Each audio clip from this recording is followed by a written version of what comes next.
We're live, we're live, we're live. It is the Blathering Live. I'm Cat Knapsack, and this is 87, 80. One of these days I'll count the numbers. One of these days I'll put the number of the episode on the screen in front of me on this handy-dandy teleprompter that I have. Hey, everybody. This has been a lot of fun where we're taking the show, and I'm glad you're here tonight for Blathering Live. Here on a Thursday. We try to make Wednesday the day, but pretty much right now, especially with Bad Batch going on the Star Wars side and the Force Center side, you just got to be ready. You got to be like a firefighter waiting for that call. And the next thing you know, the Blathering Live is here, and then you get to be one of the folks that hangs out with us. Like channel members, Laserbolt. Page turners, they were not. That's Brennan Marr. We got SMG 311 down. And shout out to returning member Sean Hroom, who re-upped to be a channel member today.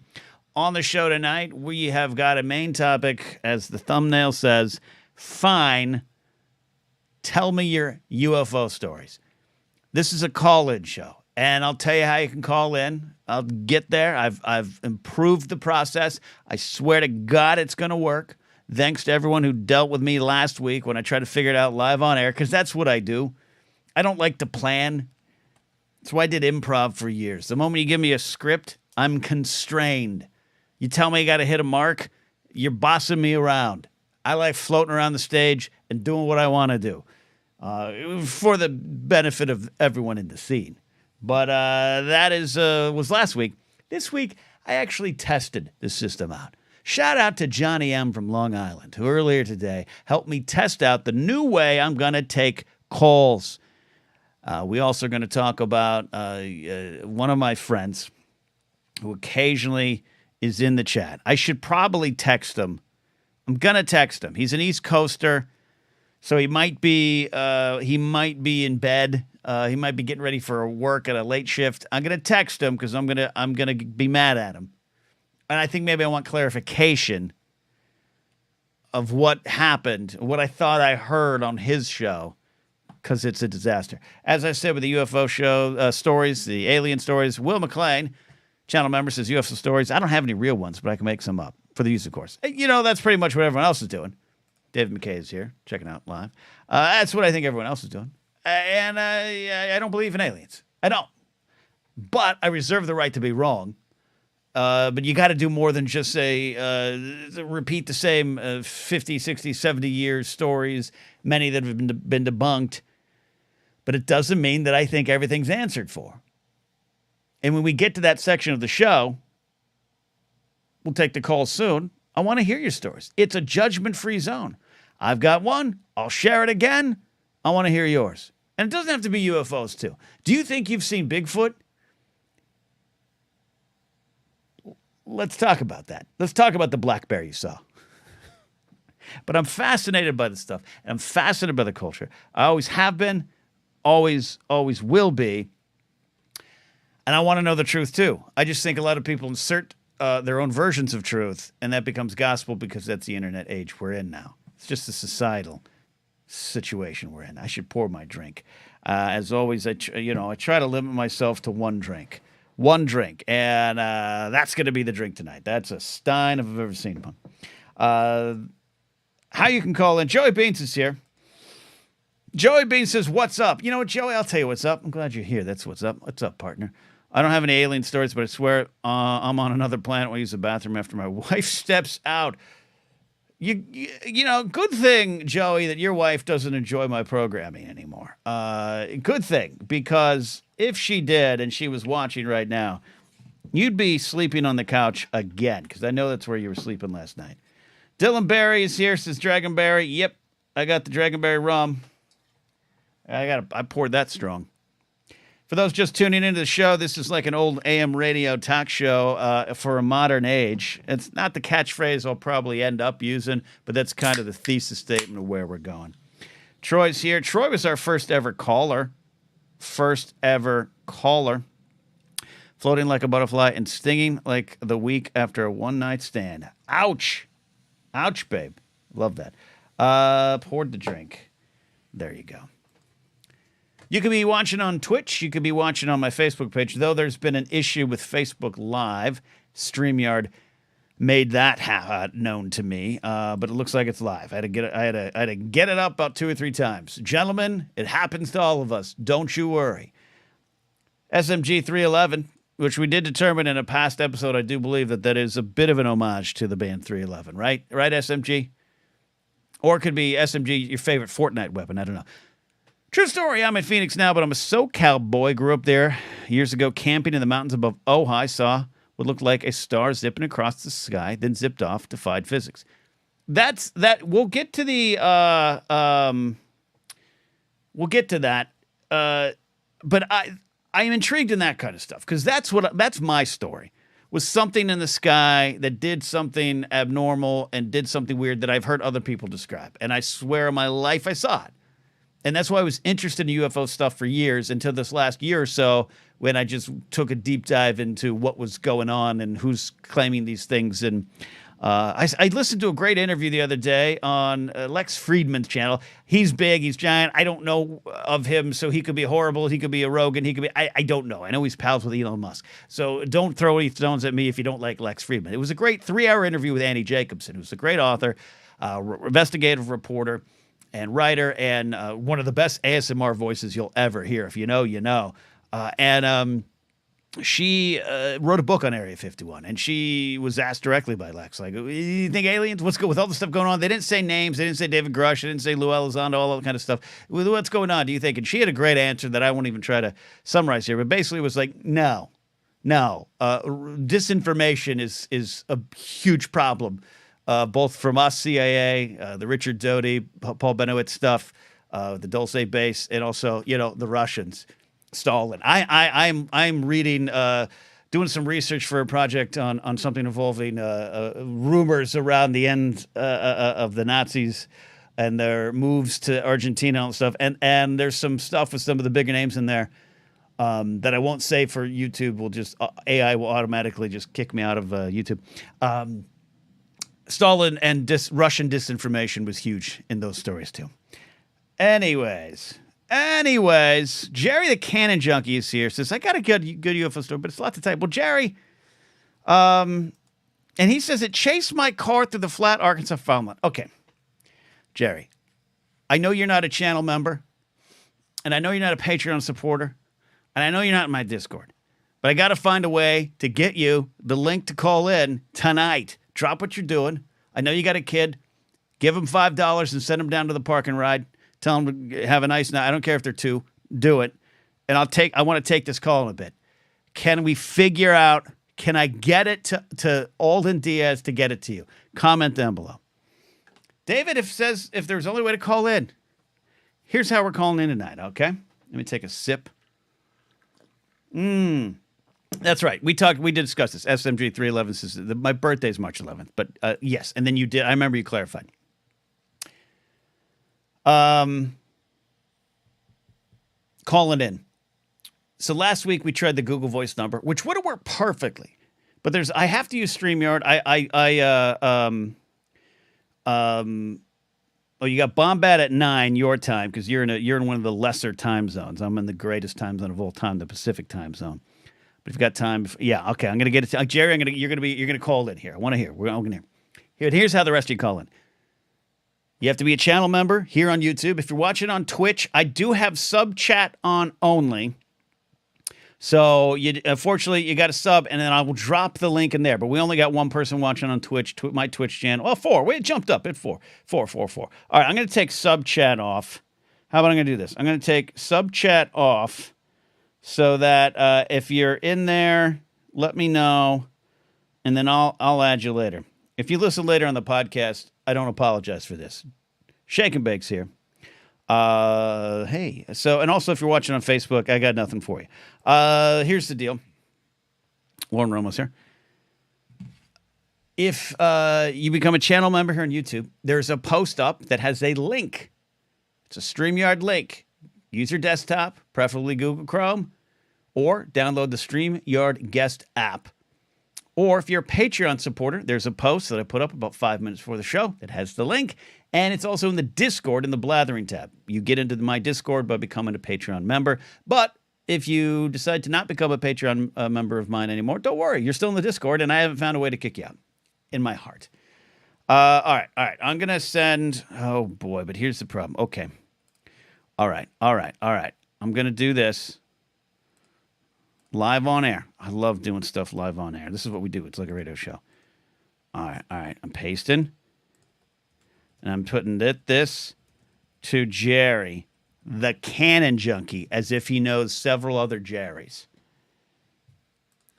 All right. That's taken care of. I want to hear this alien story. I want to hear, oh, boy, we got ourselves something going on Twitch. See, I haven't used Twitch in a while. Oh, Michelle Boyd is rating. That's right. Michelle Boyd's rating on Twitch. I haven't talked to Boyd in a long time. I was like, oh, no. Oh no, I'm getting spam. So all right, for those that are watching, welcome to the Blathering Live. I am Ken Knapsack. This is an AM talk radio show for a modern age, and tonight we're taking calls from channel members about UFO stories. Boyd's there. Oh, there's Boyd. I missed your face too. I mean, I see your face on Instagram stories. You've been doing wonderful things and traveling the world. But here's my face, and it is here. So channel members and Patreon supporters are going to call in tonight. If you have alien stories, I want to hear. We're waiting for Gerry, the canon junkie, to get in here. It is audio only, so I don't get to see your face. It's like a radio show. You see how that works? One of the things I do want to talk about, you're not bots. I haven't been on Twitch in a while. And I'm firing it up again for this show, and now I'm glad I did. Now we got new faces. Everyone's hanging out, and you're all wonderful. And don't forget, if you're on Twitch, subscribe to Michelle Boyd's channel. Sub, as they say, the parlance of the times, and watch her stuff. I still lurk too. It seems weird. To say you're lurking, but I'm lurking. Ranger Donald's lurking here as well. Channel members get to call in. I do say I do want to. I was going to text my friend here tonight. I don't want. It's not proper etiquette to destroy someone when they're not. They can't be on the show or in the chat. So I'm texting PLD. Okay. I'm texting PLD. My friend Paul Denuzzo, as many of you know him, has a great Star Wars show with Maddie Gunner on PLD Project's YouTube channel. It's called Holy Snokes, and they were having a Star Wars discussion. But they did some banter up top. Who doesn't love banter? And in it, they talked about something pretty controversial. If you listen to me long enough and have listened long enough, you know most of my live streams and shows end up into food discussions. And we're just diving into this one here before we get to the alien talks. Paul, PLD as we call him, admitted that he thinks hot dogs are technically sandwiches. And I want to say a pox on him. As a sandwich guy, this is the important discussions we have in this world. I know late-stage capitalism is absolutely destroying the world. I believe democracy is at stake. I believe the patriarchy is stamping out the fires of too many souls. We must fight back. There's a lot of things going on in the world. And usually I take that kind of serious talk over to Anytime with Ken and Alden, but we're off tomorrow. So that might come up here. We could talk about how I actually believe the Baltimore Bridge tragedy, and it's a tragedy, is part of a problem with capitalism. We can get there. I emailed it, Gerry, to him. But here's an important thing I want to talk about. I'm a sandwich guy. A cheeseburger's not a sandwich. A chicken sandwich isn't even a sandwich. It's a chicken burger, which our friend Jonas Berggren from Sweden is always questioning us Americans on. A hot dog is not a sandwich. A hot dog is not a sandwich. And PLD goes on his Star Wars show, and he absolutely stakes his claim on this concept, this ill-conceived concept, that because there's bread involved, and the origins, I'm familiar enough with the origins of a hot dog because of my love of baseball. By the way, it's opening day.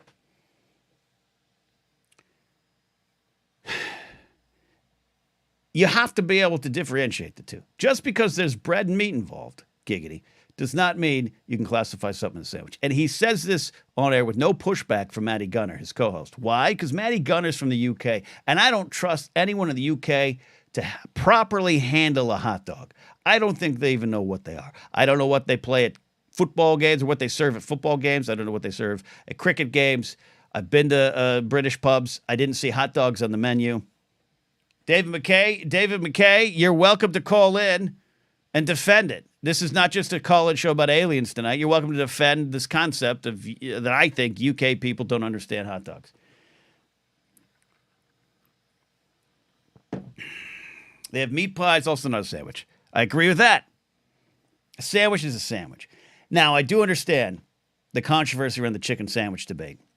We've had that here before. Jonas Berggren, our pal from Sweden, came over here to America. He's been over here a few times, but he came over here for Star Wars Celebration Anaheim 2022. And he was blown away by the fact that we Americans, and I don't think it's fair just to blame us. I think it might be a worldwide problem. I don't know. Let's ask our Australian friends. Let's ask our New Zealand friends. A chicken sandwich, say, at Kenny Rogers Roasters. I know a lot of people don't want to go Chick-fil-A. I support that. I don't support Chick-fil-A. I support you not going to Chick-fil-A. They got a Raising Cane's in Burbank that stopped traffic. They opened up this Raising Cane's in Burbank, and they actually had to get the police department involved. And then the city council had to get involved, and they had to like reconstruct the road because people were going crazy for Raising Cane's. I don't understand why chicken sandwiches aren't called chicken burgers either. It just doesn't seem right. It's just there's no momentum behind it. I'm a songwriter, but only part-time, so I can't speak eloquently, but it's about the momentum of the line. Cheeseburger flows, especially when Rafe Fiennes. I called him Ralph Fiennes. Oh, my God. I used to cover movie news, if you believe it. Rafe Fiennes. It's been a while. Him saying cheeseburger, is still one of my favorite things in that kind of wacky horror film we was in last year. It should be chicken burger. PLD is here. PLD. Okay, PLD. I'm calling you out a bit, PLD. Because, in fact, PLD, I'm going to try to get you a link. I want you to call in and defend yourself. Do I even have your email address? You kind of made it sound like you believe that hot dogs can be classified as sandwiches. And this is a straight abomination. It's a straight abomination that I don't have it. I don't. God bless it. Oh, God bless it. And I want you to defend yourself. All right? I want you to come on this show. I'm texting you right now to make this happen. We're live. I'm going to ask you to email me, PLD, because I'm on my goddamn PC. Oh, there you go. Just email me. You have my email address from Schmodown days. Big Sayre says I would agree with that because its meat component is closer to that of a burger than standard sandwich. Are you talking about the chicken sandwich? Ken Plume says hot dog is not a sandwich. It's closer to a wrap than a sandwich. I agree with that. All right. Okay. But put a pin in this. This is the Blathering Live. For those of you joining, again, thanks to Michelle Boyd on Twitch for rating us. If you're watching on Twitch, appreciate it. I know some of you are going to swing through, and thanks for the support, and you're going to head on out of here. But this is what we do. We do bullshit every week here on the show. But we're going to talk aliens, and I'm going to bring to the show now a live call-in. This is the first time, so God bless it. I hope it works. I had this new system. Me and John Mariano tested out today. You're not going to see his face. It's just audio. Because he's a beautiful man, and it's your loss. But we're going to bring him on the show. Gerry the Cannon Junkie from the Bombad Star Wars podcast, which has a show tonight at 9, is here. Gerry, can you hear me okay?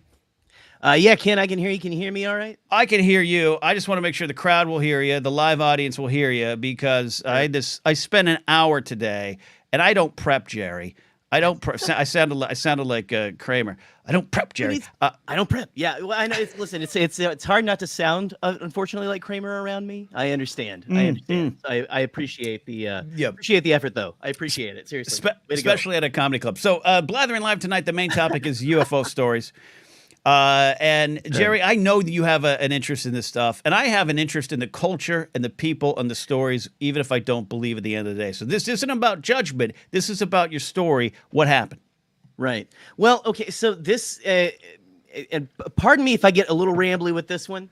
Again, it's the Blathering. You're in a good spot. Well, I'm right at home. I am right at home. No. So this was about, I'd say about 2009. I was a young college student. I was a more religious man back then. Okay. You and I have a similar background with that stuff. Got it. Right. So I was actually working at a church with some college friends of mine. We were like a bunch of college kids in charge of this church full of old people. It was great. Got it. Everyone loved it. Anyway, so the friends that I worked there with, it was a married couple, right? And I would go and stay at their house over the weekend. Like I go, because we were all real good friends. So I'd stay Saturday and into Saturday evening, stay all day Sunday. It was like 45 minutes from where I lived. Then I'd drive home probably like 10, 11, 12, at night on the way back home. But you'd stay with them. These are friends. You'd stay with them for a while. Yeah, I would stay with them. Okay. And so this town, Blytheville, Arkansas, name of this town, out in the middle of all the rice fields out there in Arkansas, in the middle of just Mosquito Central. So they lived kind of on the edge of town. Okay. Yeah. They kind of lived like right on the edge of town. We had stayed up, like we've been playing cards, I think, after church that night and stuff. Which whoa, hold on. Did you repent to the Lord Jesus Christ, your Savior, for paying? We just thought he'd be cool with it. So that's kind of how we rolled on that. But Jesus doesn't want you to hit on an 18. Well, we just had a root beer instead of just a regular beer. That's how we called it good. But anyway, so it's about midnight or something. I stayed like again, really good friends. We stayed up talking a lot of the time, especially back then when I didn't need any sleep because I was a college student. Gotcha. I start to head back home around probably 10 or 11. It's 11 o'clock. I'm like, I got to work in the morning. And there's this weird section. So it's like there was a couple of right-hand turns and everything. Just this. Listen, I'm not going to try to map it out for you. But anyway, I was kind of going out of the city limits. I was getting into the fields, right?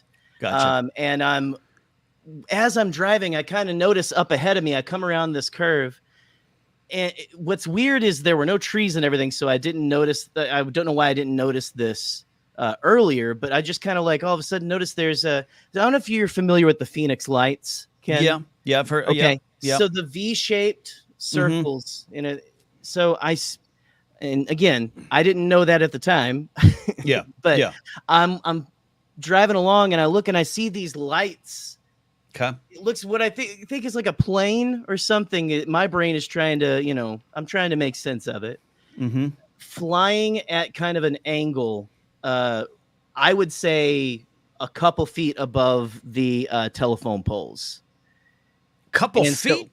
Couple feet. It was. I'm not doubting you. I'm just clarifying. No. It was close enough that I was like, I was mad. I was like, this. I mean, can I curse? I can curse, right? Yeah, not in front of Jesus, but here you can. Well, no. Back then I didn't because he was riding shotgun, but I was like, this asshole's driving, flying drunk. He's gonna. I thought it was someone in like a crop duster. A crop dust. Yeah, I thought it was a okay. crop duster. I was like, this is some like drunk redneck out here is gonna. You thought it was Randy Quaid. Something. Either a character of Randy Quaid or Randy Quaid now. Exactly.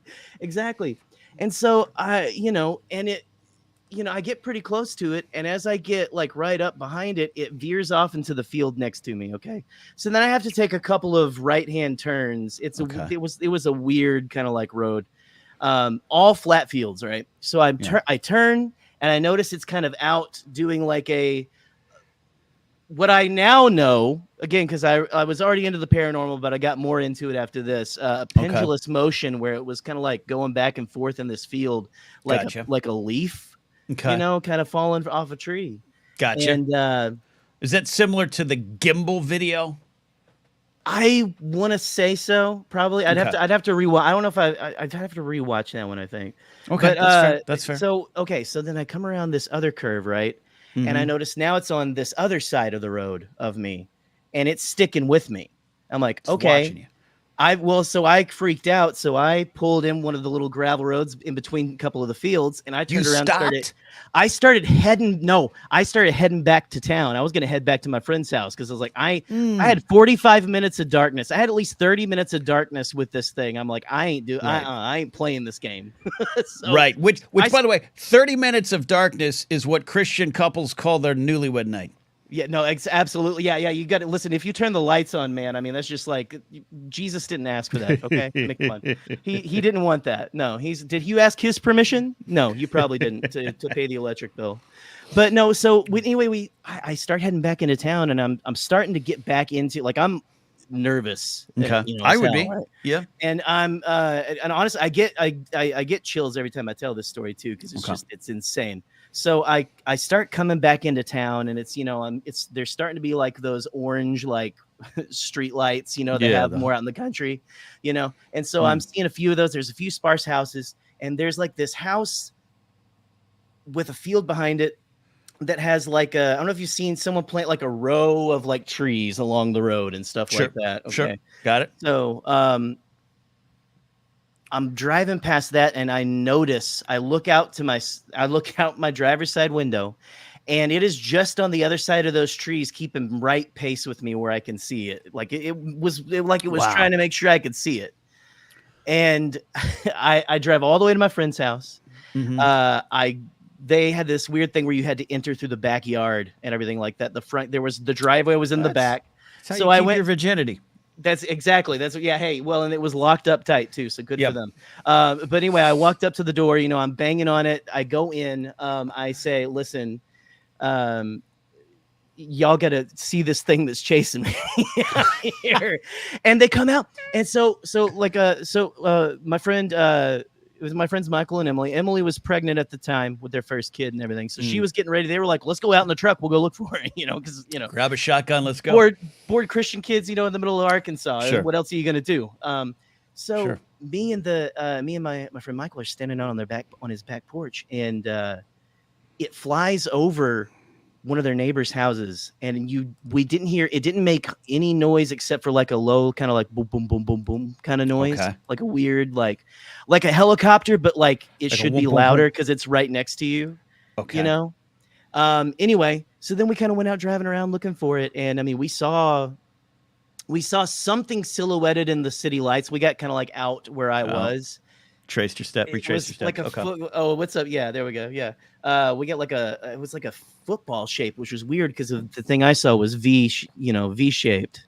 Right. The lights where it was, and again, so it was, I'd say about 5 or so just perfectly off-white circle lights.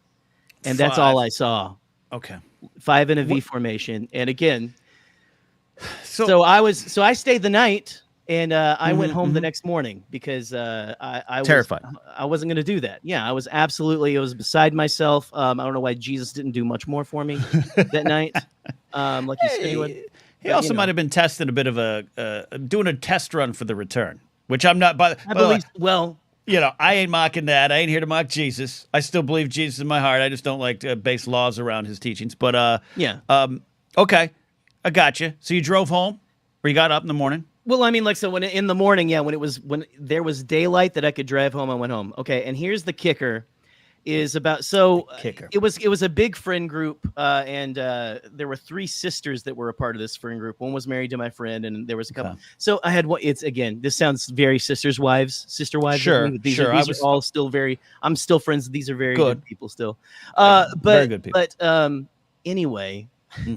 So one of the sisters came home with me.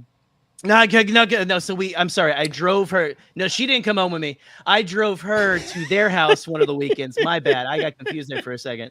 Sure. I'm gonna have to forget. Anyway, so we spent the weekend there. Like sometimes they would come up with me because I would come. We all lived in the same town, and they lived in the town 45 minutes away. Anyway, we're on our way back, and it was the week after, and I was telling the story on our drive back. We were in the middle of those fields. And as I'm telling her it, I look out her window, and way out at the other end of the field, I swear to God, it was out there way at the end of that field. And I go, and there it is. And she screamed bloody murder. And this is the daytime? This was nighttime. This was a week later at night. We were on our way back on a Sunday night. And it switched sides on us a couple of times. We never got picked up as far as I know. You never got picked up. Okay. It could have been 2 seconds of your life missing, but you spent 2 decades on a planet named Yule. We did not notice any missing time or any of the typical things that people pretty much say with this kind of stuff, or no owls or anything like that. So, but yeah. Okay. And this is 2009. Nothing's happened since. You've since. I've seen some things that I have wondered. If it is like lights, different kinds of lights and things like that. I honestly, it seems like the weirdness is attracted to me after that, which is weird. And that's a thing. That could be a thing. And look, Scotty told me Bombad can be 2 minutes late tonight. I want to hear, what is of the other stories the closest to this? Do you think there was a sequel or a follow-up? And I'm imagining you're not living in that same small town or being in that same small town. No. But there's anything similar other than weird things you've seen or anything? I want to know, was there a sequel to that? Did it know you? Well, biblically, not that specific thing. And no, because again, like that, we would have had to, I would have had to ask it to marry me at the time for that to happen. But anyway, no. So actually, a couple years ago, right after my kid was born, and everything, I was still married and all that. We were on our way back from eating at someone from church's house, right? Okay. This is just like these things were trying to Sunday picnic. Tell me something. Well, this is again all at night. All at night. I've never seen anything in the daytime. That's fine. Right. I would rather it, honestly. But okay, so we're driving back home, and all of a sudden I see just a light, like it was like someone turned on like a closet light just in the sky. Yeah. And I was like, okay, well, that's odd. I said, look at that, that's weird. And as we get closer, we're like, oh, that looks weird. It looks like there's little lights kind of going around it and stuff like that. Well, then it starts to look like, well, oh, maybe that's a plane. That's probably a plane. It's fine. So we're driving, talking, whatever. And then I start to notice, oh, that thing's not moving. Like we're getting closer to it. And I swear to you, we drove right past this thing. It was like, it looked like a little, I think I vaguely remember a silhouette of like, maybe like a kind of like a little like egg shaped thing. About a couple 100 feet above a field, just floated. And we just drove past it. Like they just decided to put the e-brake on. And just kind of chill there for a second. It was like a Star Wars, like they just kind of park wherever they want to, Yeah. Let me ask you. Let me ask you this, and this is why I'm saying I'm earnest in my desire to hear these stories and open them up here on the Blathering Live. I have a weird one I've told before. Quickly recap: I was on a lunch break, 2:30 in the morning, Northridge, California, on the 4th level of a parking structure, eating Del Taco, which is not just a brand, it's a life choice. And for me, all the way to spend an evening. Yeah, it's real. I was on my lunch break. I was sitting in a security vehicle. I knew every airplane, every LAPD airship, anything that was in the sky, I had seen. I've been working on graveyards for like 2-3 years at this point. And I'm eating and trying not to choke on a taco again. And I look out and I see something in the sky that's somewhat floating, standing in one place, but hovering, like that's weird. And again, helicopter could be, but then I saw it do a whoop, like a shoot back and out and fade away. Right. To this day, I swear I'm not making it up and everything. That's why when I, as much as I love debunking this stuff, the Phoenix Lights, I believe Mick West has debunked all that kind of stuff. I do like, what was that? So what Right. you're telling me, Gerry, is a classic case of what was that? So what do you think that was? Was there a military base nearby? Do when you see it the second time with your, we won't say girlfriend, in front of the eyes of the Lord and the ears of the Lord. Right. No, but no, never. What do you think? What do you think in your heart? What that thing was back in 2009? Honestly, so let me tell you this too. So there is an air base Okay. in that town, but it is an old defunct air base. Not in use anymore. Okay. Not in, well, they had they claim. They were renting out the housing. I think they would land FedEx planes there and stuff like that. It was more for commercial use than military now. But again, back in the day, it was like big military hub. You know, it was like on its way to become like one of the big city centers of that area. There's not very many big city centers in that area, and that one just kind of fizzled out. But anyway, so I have wondered sometimes, you know, like it was that kind of something. I haven't seen anything that looks like that since. Right. So they haven't revealed it, whatever it was. So they're really holding the cards back on that one. But it is just truly a I don't know. I don't know what the hell it was. And I believe you. I want that clear. I believe you. That has never been my intention to tell someone that their own stories that they're saying earnestly and sincerely aren't true. I believe you. I'm looking for reasons. I don't understand it myself. There's similar things out there. I always go to military, but 2009, we're not talking advanced drone technology like now. But it could, Now let me ask the final thing here, and I will let you go so we can get to another call. And this might not be the last time we talk to you about this or on this channel. Hey, let me know. But also, Scotty's texting me going, "Do not make my show late now." He's changed his tune. Listen, I gotta go play EOP farts. Here. Oh, Yosa. You and I have a similar upbringing, and meaning in and around the church. One of my issues now, and I'm not even saying it's wrong, but there is this belief that some of this stuff could be of demonic nature, and I was taught that as a kid. And I don't have a problem diving into that. I do have a problem with the government spending a lot of money to chase what they think are angels or demons to prove their religion, which is a lot of Harry Reid and Tim Burchett and that group. But were you exposed to that kind of thinking and talk growing up? Not so weirdly, my very conservative Christian parents were very cool with paranormal stuff. They never really like discouraged or anything. They whenever I was I don't know if you've noticed on Twitter, I'm really into Ghostbusters, and they never discouraged anything like that. Even though I had people saying like, "Oh, that's witchcraft, that's blah blah blah, that's whatever." Honestly, I've never and even like again my ex, that I was with for a little while there. We had talks about especially after we saw that one, whatever object that was, about like, maybe it's demons trying to, she that was her point, was like, maybe it's demons trying to keep like pull you away from God. And I never have, even when I was deep into, entrenched in the Jesus trenches. Yeah.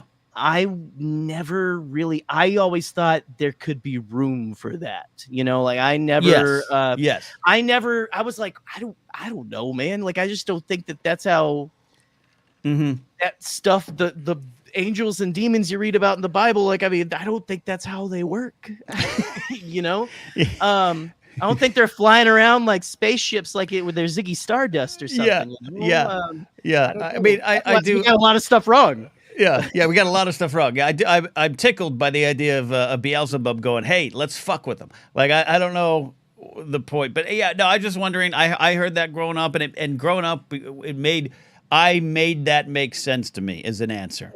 Right. And I'm not saying I'm not open to those discussions or a spiritual realm. It just, a lot of it doesn't make sense. But I was just wondering if that had anything to do with not what you saw, but maybe how you processed it in any shape or form. Right. Absolutely. Yeah. And I mean, I think that human consciousness is something that we're just barely understanding at this point. Gotcha.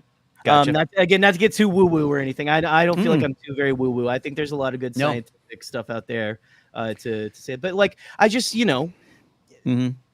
there's stuff. There is always stuff we don't understand about this world. And again, the government really likes to spend money and Yes. make stuff and try out stuff. And maybe they tried this little thing out, tried to scare the shit out of me. Let's scare the shit out of this little boy. Yeah. And yeah, we're like, well, that was fun. We're gonna scrap this thing though. Yeah. We're gonna scrap this project. All right, I'm gonna let you go soon, but one final thought. All right, man. I know you're a Ghostbusters fan. I am not a huge fan, but I just did a big project for fandom. The complete timeline was that's out there now, was written by me. Did a lot of research. What do you feel about my thought, and I'm not alone in this, there's some other smarter think piecers out there, that Ghostbusters 84 is a commercial for Reagan-era small government gentrification philosophies, that the main enemy of the series is the EPA, the Environmental Protection Agency, the government coming to mess up small business, and they can't even clean up their own streets of undesirables, a.k.a. the ghosts. Do you have any thoughts on that? I think that my main thought is that you're not wrong, and I love it. I love it. I look back on it, it's great. And I will say too. So I the only place at which I think, and not even push back, just go, I don't know if I see the ghosts as representing the undesirables, but at the same time, with that being firmly in the minds of especially people who voted for Reagan and stuff, just again, I can't speak to what good old Dan Aykroyd was thinking back in the day. The man, Peck was right. Yeah, Peck was right. And there's my thing with that was I don't know. Like I have my own headcanon and stuff. I was like, man, I mean, the EPA. The EPA. Yeah, sure. You can say they're the bad guy, but at the same time, it's just this guy wanting to, kind of swing the dick. Peck, like look, Peck is a prick. Peck is a prick. We get that. No, I love it. In my research, I stumbled on it. And look, it's truly Aykroyd. This is his libertarian fantasy. It is him both being so pro-police. He thinks he's part of the Ontario Police Department, and then also being so rebellious that he never subjected bent the knee to any authority in his entire life. But Ramus brought the heart, and I do love it. So anyways, Gerry, the Canon Junkie, part of the Bombad podcast. They cover Star Wars with a special brand of heart and humor. They're on. Tell them where they can find you, Gerry. I know you got a show coming out a little bit later with you and Scotty Jarrow. So you guys can follow me at the Canon Junkie on Twitter. You can follow the show at the Bombadcast and everything like that. And we're about to go live here in about an hour, but stay here. Put us up on two screens. Two screen. Well, that's double screen it. Double screen. It'll be fine. You'll be fine. But anyway, Ken, thanks for having me on, man. Thank you for sharing your story, Gerry. We'll get into it again some other time. Love it. Gerry, the Canon Junkie, there and gone. Appreciate the call. This is what we do here. This is a Blathering Live. I'm Ken Knapsack. If you're still watching on Twitch, because Michelle Boyd rated us with such a wonderful amount of people. I know a lot of you got on with the rest of your night, but if you're still hanging out, this is what we do. I take my old radio host mind and bring it to a new era. And earlier in the evening, I called out one Paul Denuzzo, a.k.a. PLD, for his controversial kind of statement that hot dogs can be classified as sandwiches. PLD is live now to answer this claim. Paul, what do you got? Well, it's good to be here, of course, always. Ken, welcome. Thank you for welcoming me on the show. As always, I find myself mild in controversy around foods. I do consider myself a sandwich connoisseur of sorts. Before we break into that, I have to touch base with your last statement about Ghostbusters. My mind is blown. As I see a lot of myself in Slimer, a lot of things are starting to fall into place. They don't want you in New York. The streets of New York were tough, full of undesirables. Curtis Silva and the Guardian Angels needed to clean up the street, as we saw them do on Hannity live, not too recently, or not too, you know what I'm trying to say.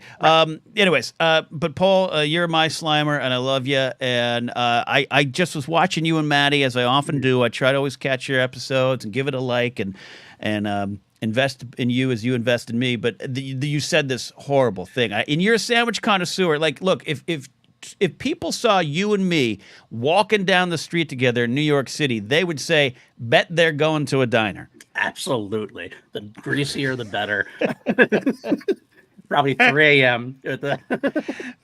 So Talk to me. What brought? And do you agree with my theory that no one in the UK knows what the bleep to do with the hot dog? You put that hot meat in their hands, and they don't know what to do. They're Blimey. like babes in the starlight. They have no idea what's going on. They need us to come over and educate them on certain purposes. Matty Gunner, even him. I love Matty, one of my best friends in the world, but he has no idea what he's doing either. We'll have to talk to him. We'll talk him into it. We'll get okay. Okay. As far as the hot dog sandwich thing goes, now it's hard for me to say that I definitively have a statement on it yet. I'm still kind of brewing on it. Because I've never thought about it in those terms before. So when it was dropped at me, I kind of went, okay. I would never think it would be. I would never think of hot dog as a sandwich. But then somebody said it's meat. It's a bread product. You're putting it together. So I just wanted to stop, as I always do. If you watch Holy Snopes, you know Maddie's my reactive one. He's the one that's going to go firing up. Yeah. And I like to try to at least see the sides of things and see what we're talking about. Okay, look, and I'd love to come on Holy Snokes anyways, just to talk stars with you, but I'll come on.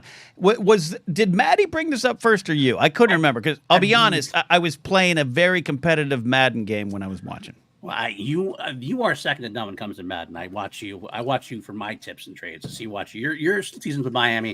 If I could do the same thing with Chicago, I would be ecstatic. Well, here's the big Madden tip. Don't throw interceptions. I'm still learning that. I'm still learning how to do that. If I ever get that way, I'll get back to you. Well, I think Natty brought it up. It's one of those times where he of course, as he always does. Yeah. That's a good point. That is a very good point. Vermont Mike has a great point. If I go to NYC, are hot dogs sold on a sandwich cart? No, they're sold on a hot dog cart. You know, you sometimes just can't argue with logic. That is your logic. When logic is logic. Vermont Mike, I love that. Anyways, Paul, go ahead.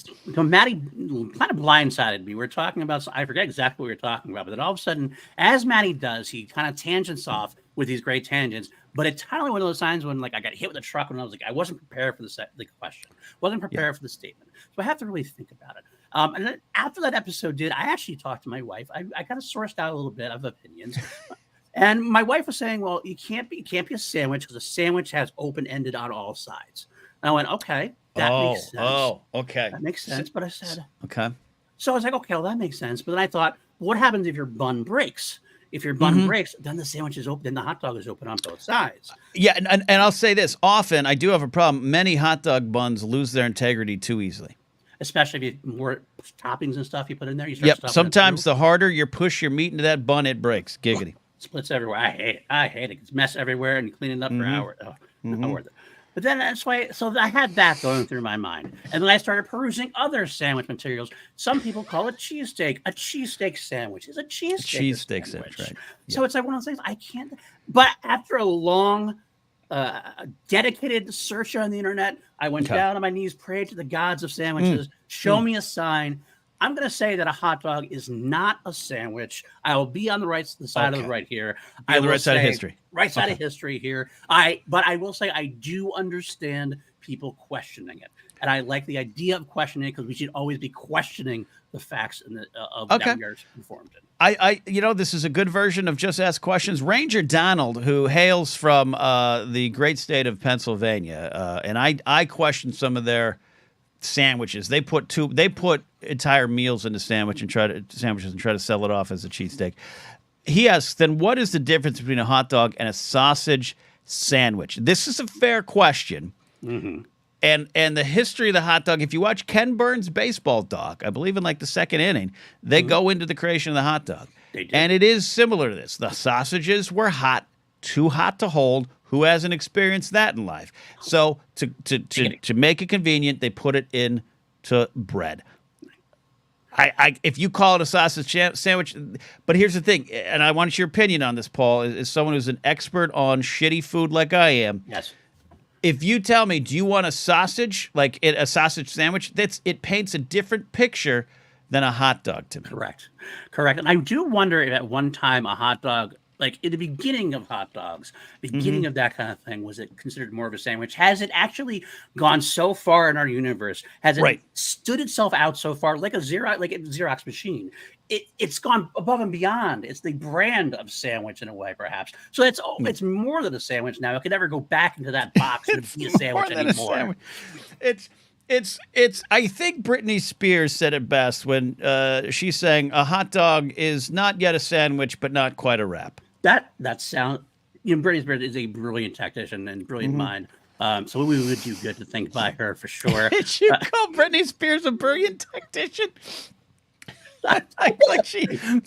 we sent in Britney Spears to take down Rommel in the North African theater. Brilliant tactician.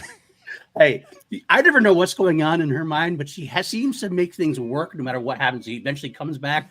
I want her in my foxhole. She's someone who gets things done, even if she seems like you count her out. She's back for more, and she's I love Britney, and if you saw her do that knife dance, you want her on your side in a war to end all wars, which might be something we're all maybe fighting. not Paul, right next to you. Maybe not right next to you. Maybe not right. Maybe not right. Paul, I appreciate you. You got some random text for me that said get into chat now, and you answered the call. And I know it's late for you over there. Hey, our Yankees won today. The Yankees won. Yankees won. Yeah, we'll see what the Red Sox do in Seattle. I'm not very. That's right. This season. That's true. That's true. I forgot your affliction. All right.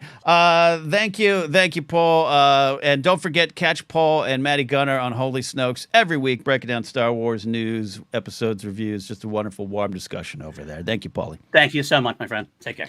All right, we're going to get another call shortly here. We are here on Blathering Live. I'm Ken Knapsack, if you don't know who this dummy is.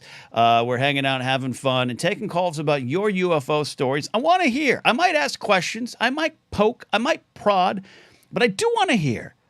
It's so popular now. Billy Corgan and Fred Durst have announced that they have now got a UFO UAP podcast coming out on the Bill Maher Network. There's three names you don't want to hang out with at a party, but though I do like the Smashing Pumpkins. It's so popular. And if I leaned into it, maybe I could do good numbers too. I don't know, but I just don't believe it. I think it's all. I don't think all these witnesses are not. I don't even know if it's about a matter of them telling the truth. I think they're telling what they have heard or believed, but not necessarily seen. And I do think it's such a small, interconnected circle grifting their way through this, and some who just might actually believe what they think they've heard. And Annie Jacobson again. I want you all to seek out Lex Friedman's interview with Annie Jacobson.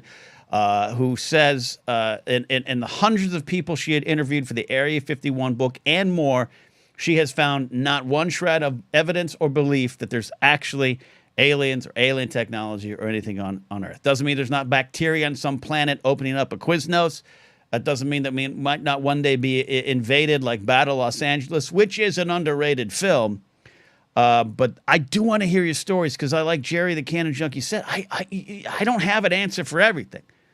And I think it's fascinating. All right, before we get to next, I did want to bring up, I got to check my fantasy baseball team right now. It is opening day, and my fantasy baseball team is middle of the road, but we had an okay day. O'Neill Cruz and Brian Reynolds hit some home runs for me and my buddy Corey. We've owned this team now. We call it the Osaka Baseball Concern, which is a deep-cut Simpsons reference at this point on the timeline. But back then it was a very well-known Simpsons reference. We got a good team this year. It's my average start today. We're at 55.5 points overall. Dorn E5 is the team in second place after the first day of play in our league at 80.5. And that owner is going to come on the show right here, right now, calling in. And actually, I want to thank him publicly. Johnny M. from Long Island helped me test out this new call system earlier today. How you doing, Johnny? The Yankees win. The Yankees win. Yeah, because real New Yorkers root for the Yankees. We all know that, Ken. I forgot that PLD is a New Yorker who roots for the Red Sox like some sort of sinner. Well, not only that, but then I went off and I consulted with believe it or not, the National Hot Dog and Sausage Council. There is one. There is one, and can I get on it? I think we can. I'm going to try to get both of us on that. And okay, their definition is the hot dog is not a sandwich, and the reasoning is the hot dog has elevated the food to such a level it's become its own thing. See, I like this. I like what you just said there. The hot dog is its own thing. It defies categories or labels. Right. The hot dog is a hot dog. Okay. Johnny, what's the word on the ground in Long Island and NYC proper, the big city? If someone said a hot dog is a sandwich, what would the reaction be in the city? I'm pretty sure they smack you for that around here. Really? I think it's actual physical violence though. It's like caveman days. Caveman days. It's feral. It's feral. Laserbolt video says the hot dog transcended sandwichdom. I'll tell you what, I am hungry for a sandwich. I'm going to get to a baseball game this year. I am a big baseball fan, but a lot of people know over the last I'll even say 10 years, I stopped watching baseball, stopped watching sports overall. But I got really into NFL this season with my Miami Dolphins kind of coming back in a big way to be one of the better teams. They got a way to go.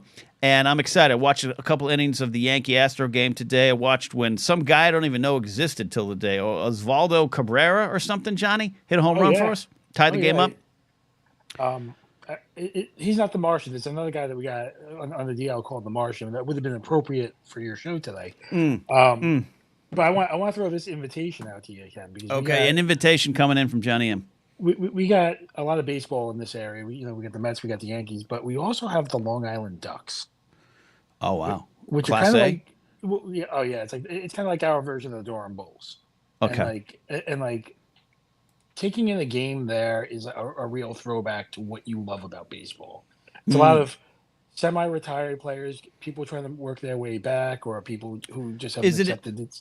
Is it an independent? It's an independent? It's an independent. And the games are very fun. Last year, my daughters both sang with their schools at the game. My one daughter's singing during the seventh inning this year with her chorus. It's a lot. It's like a good family fun time, but fireworks and all that kind of stuff, and hot dogs, Ken. Lots of hot dogs. I'd love to get them hot dogs. That's amazing. I'll get out there. I want to get out to Long Island proper. Want to take the train out there. But I was actually calling in. I know we go on the hot dogs and the fantasy baseball, but something very topical. I'm calling in with a question because I'm seeking your expertise. For the subject matter of the show. Yeah. I've never experienced the UFOs or anything, but I know you have, and I think your story is great. It's one of the things that makes me a believer. But at my heart, I'm a skeptic, and one of my questions is, if you had the ability to fly across the galaxy or anything, why would you send your proctologist? This is a fair question, and I'm gonna speak to it delicately. The anal probing, which is become such a it's I don't say a joke as if it's a joke to the people who claim it happened to them, and please only anally probe with consent out there in the world. But this was even like the first sketch I fell in love with on Kids in the Hall was a big anal probing joke sketch from Dave Foley, who is a big believer in UAPs. He's very active on it in social media. I don't agree with him. I've met Dave, been around Dave a few times. He's a great guy. I do agree with this overall statement. I'll say this before I get deeper into your question. Giggity, pun intended. I do think I want to create an atmosphere where people can ask these questions and say, like Gerry the Cannon Junkie, this happened to me, I don't know what. I would like to find out. That's Dave Foley from Kids in the Hall's big point, is there should not be shame attached to simply saying, I think this happened to me, and I want to know. So I'm not here to make fun too much of anal probe jokes, but it's pretty bizarre that would be the thing that aliens are like, well, what do we do with this? Constantly. That it became a thing. I would love to know, and this is maybe someone out there wants to open the research, where this first came from. Who was the first person? Was it someone in 1885? Was it someone in 1947 that said, they went up my bum? I'd like to know, Johnny, where it started. So would I. And I think I love this idea for a show. I love where you're going. And if you can make this part of your goal and point of view and I'm not looking to make fun of, it's just something I've always wondered is if I flew across the galaxy and I found even when you discover a new animal, the first thing you do is not turn it around. Yes, I agree with you. I haven't done a lot of hunting, and I have not done a lot of anal probing medically. I agree with you, is what I'm saying. A lot of people in chat are saying, Vermont Mike points out colon cancer screening is very important. They know how bad our healthcare is. Yeah, maybe the aliens are here to help. Maybe they looked out there to like, man, these guys can't even get, they can't even get Romney care around the nation for Massachusetts. So maybe we can help them out. I don't know. I watched that Fire in the Sky, which is one of the most realistic alien abduction things I've ever seen.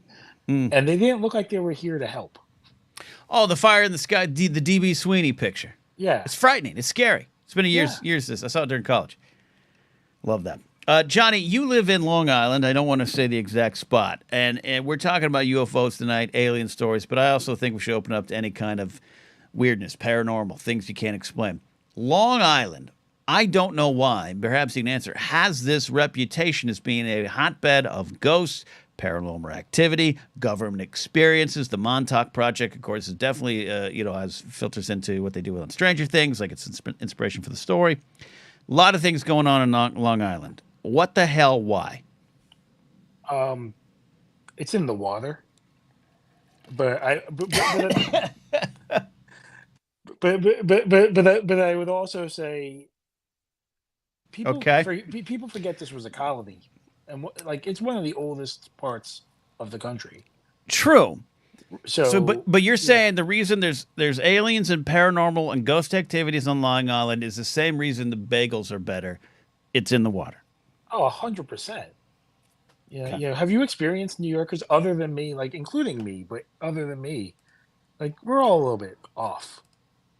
Yeah, look, and Harloff loves the bagels and the aliens, so it's and he's going back home, so it's definitely in the water. Yeah, I mean, definitely in the water, and you all can tell him I said so. I love and adore Harloff, and we're cut from a similar cloth, and here we are.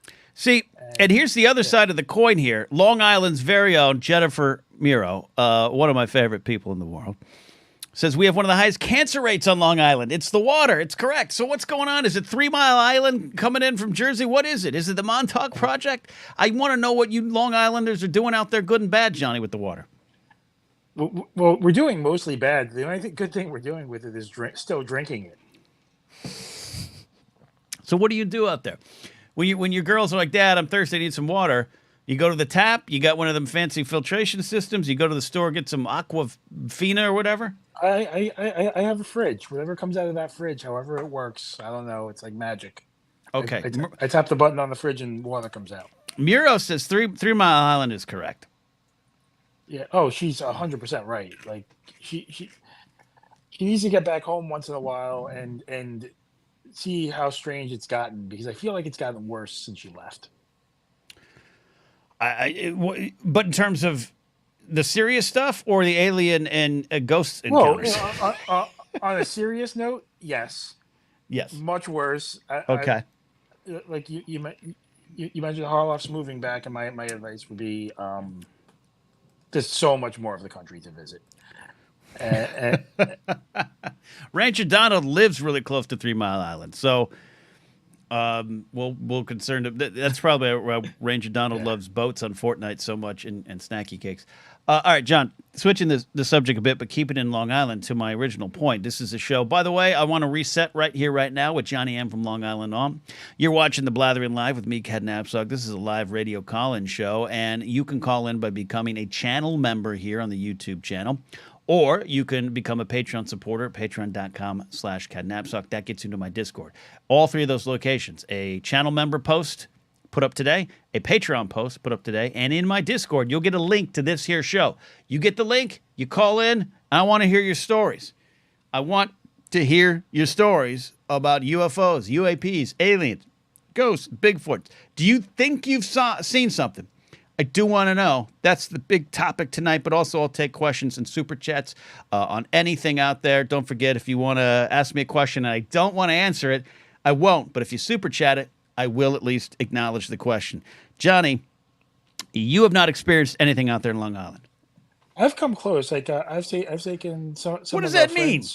You've come close to an alien? You think you saw an alien? No, I've come close to some of these ghost stories, though. I've definitely gone to many of Long Island's haunted spots. Yeah, there's the what is it? The Annabelle, what house is out there? We have the Amityville Horror House, which is Amityville actually Horror true. House. Horrible things actually occurred there, They and did the here. story's true. Yeah. There is also a witch's house that's about 2 or 3 miles north of the Amityville house, so a little bit of northwest of it. I've not heard of that one though. What? Because we had a house in Arroyo Grande, California, that everyone said a witch lived at, and I was so scared I would walk around it as a kid. And I drove past it there not too long ago when I was visiting my hometown. Ain't no witch lived there. How do you come to find out that a witch lived in your town? So Ken, we have a house in this neighborhood, and it's a very suburban. Like every house is cookie cutter, everything looks the same, and there is literally the house from the Burbs in the middle of this neighborhood. The sidewalk's painted red in front of it. It has the big wrought iron gates.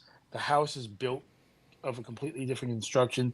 There's no explanation to it. It's called, I believe, the Massapequa Witch's House, and it, especially around Halloween, is horrifying, but it's there.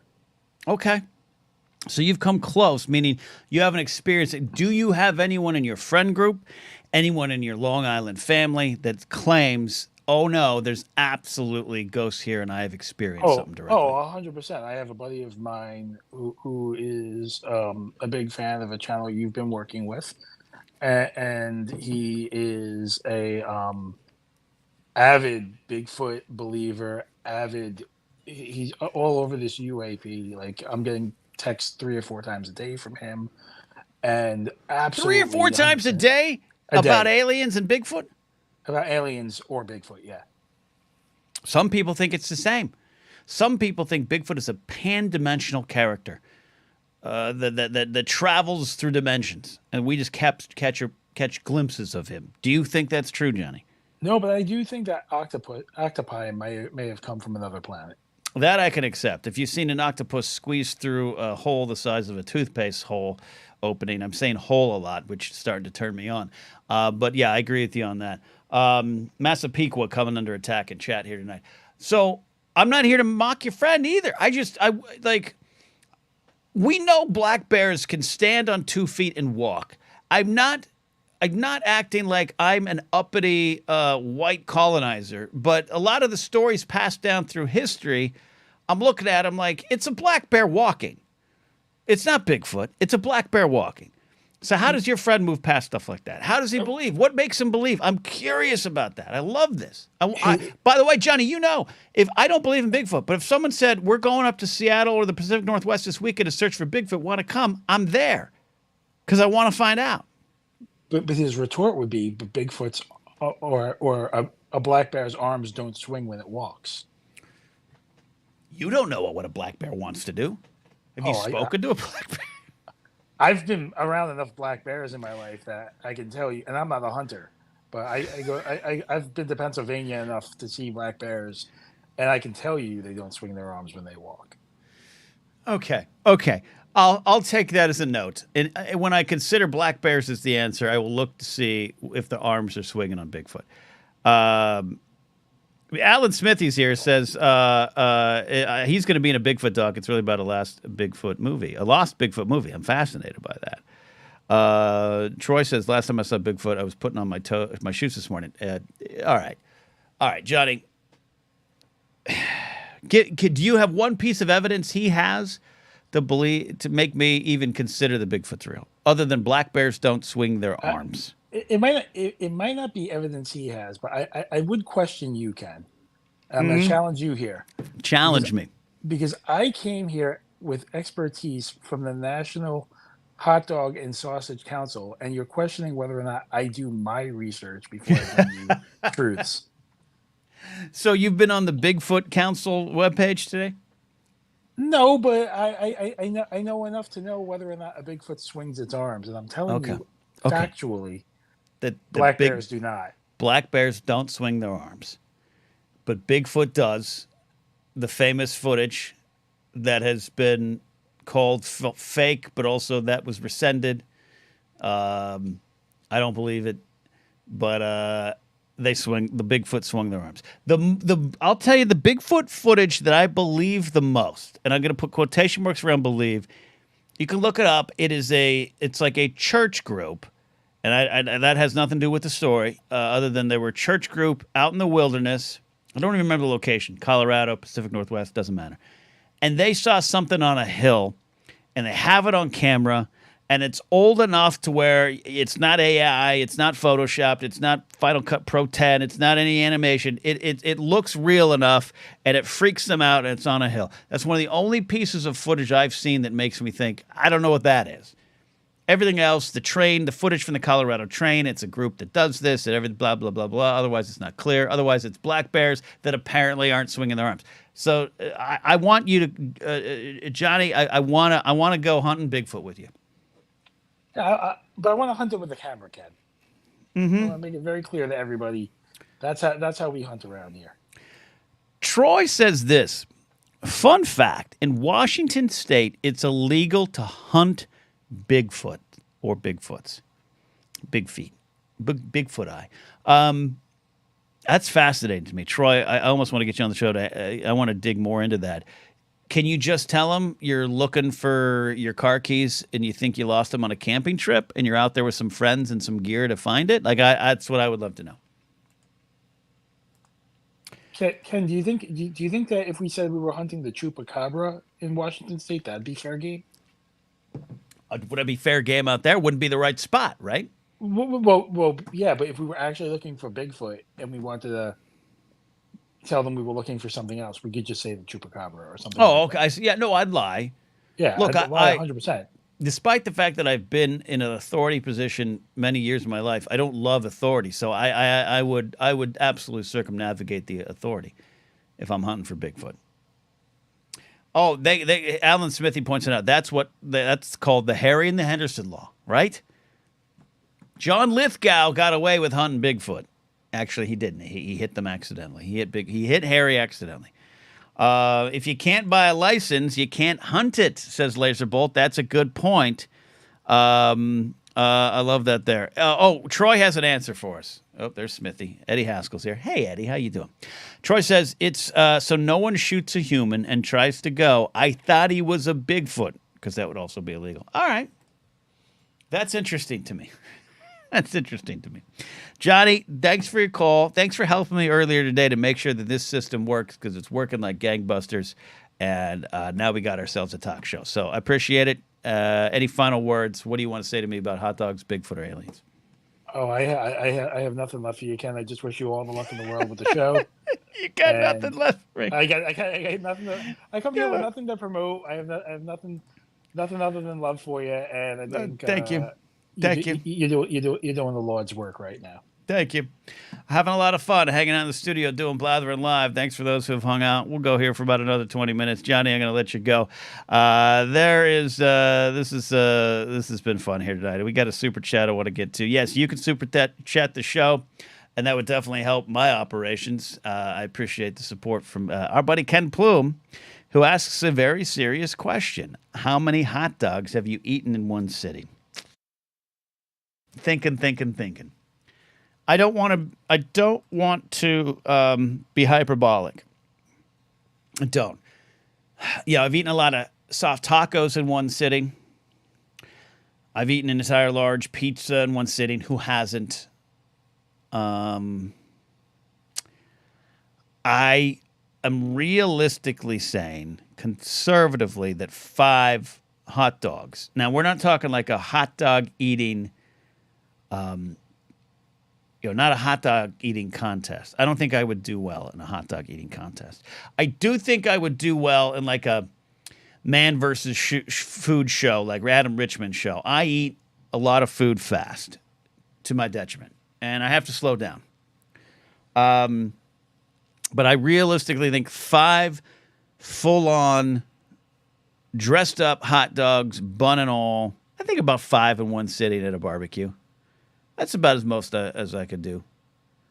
That's about as most as I want to do. So there you go. What is your peak of hot dog eating out there? I want to know. We are going to take another call here, though, right now. This is what we do. We are the Blathering Live. I'm Ken Knapsack. If you are a channel member, supporter here on YouTube, you get the link to call into the show. It's on StreamYard. Use your desktop if you can, or you could get the StreamYard guest app. It's audio only. I won't take your camera into the feed, just your audio. And then I'm posting that link is in the channel member post on YouTube. It's also on my Patreon page at patreon.com/KenKnapsack. A member at any level, you can get into that. And it's in my Discord as well. I am working on making it possible for people who subscribe to me on Twitch, which some of you still do. Since we are on Twitch, I want to make sure I can do that. But right now, I'm not going to turn on the sub chat and drop it in there. We'll do that. Coming to the show right now, he called in last week. I don't know what he's going to call in about. He might be calling in about aliens. He might be calling in about Bigfoot. He might be calling in about hot dogs or music. I don't know. Brennan Mystical Mars here. He's a host of a great podcast called The Page Turners They Were Not. Brennan, how you doing tonight, buddy? Good. I'd like to ask about all three. No, just kidding. Hit me. I got time. Aliens. Aliens. Got it. Hit me. What do you got? Personally, I don't believe any of the UFO stories that are out. Okay. That being said, I do believe in intelligent life in the universe. Okay, I'm with you. To what degree? Tell me about that.